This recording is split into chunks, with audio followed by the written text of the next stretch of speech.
राऊतसाहेब, काल तुम्ही उद्धव ठाकरेंची श्रीकृष्णाशी केलेली तुलना त्याहून भाजप प्रदेशाध्यक्ष आणि मंत्री बावनकुळे यांनी टीका केली आहे. ते म्हणतात की हा तद्दन वेडेपणा किंवा मूर्खपणा आहे, अशा पद्धतीनं तुलना होऊ शकत नाही. आणि उदय सामंत असं म्हणतायत की तुलना करणं ठीक आहे, पण आम्ही जेव्हा एकनाथ शिंदेची कोणाशी तुलना करतो तेव्हा संजय राऊतांच्या पोटात म्हणजे पोटशूळ का होतं? मला पोटसूळ उठत नाही, मी अजिबात तुलना केलेली नाही.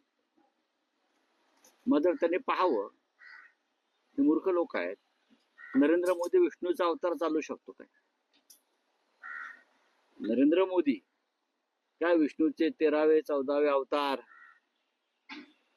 नरेंद्र मोदी नॉन बायोलॉजिकल, आकाशातून देवानच पाठवले आहेत. हा, त्यांची छत्रपतींची तुलना होते.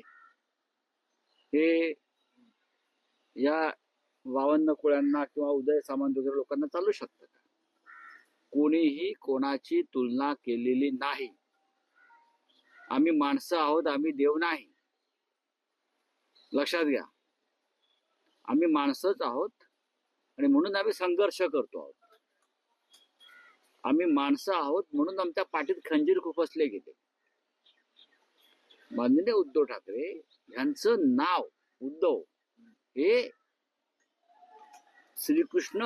श्रीकृष्णाची जी असंख्य नाव आहे त्यातलं एक नाव उद्धव, हे मी सांगितलं.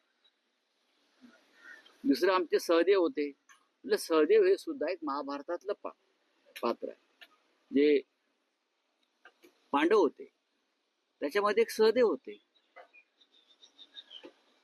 आणि संजय आहेच कायम महाभारतात. यांच्या कानाचे ऑपरेशन्स केले पाहिजे किंवा यांच्या मेंदूला जो कचरा साचलेला आहे तो साफ केला पाहिजे.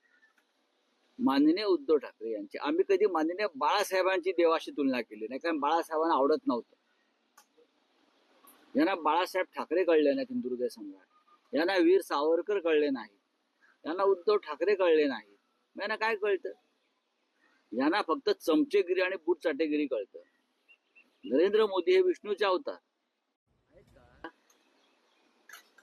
ट्रम्प तिथे भारताला धुतोय आणि विष्णूचे अवतार गप्पा आहेत. अख्खं जग उठलंय ट्रम्पच्या विरोधामध्ये, त्याच्या टेरिफच्या विरोधामध्ये. आणि फक्त एकच देश तोंडामध्ये गोळा घालून बसलाय, तो म्हणजे आपला भारत देश. आणि भारत देशाचे पंतप्रधान देव आहेत ना, विष्णूचे अवतार आहेत ना. मग सुदर्शन चक्र सोडलं पाहिजे या देवानं ट्रम्पवर.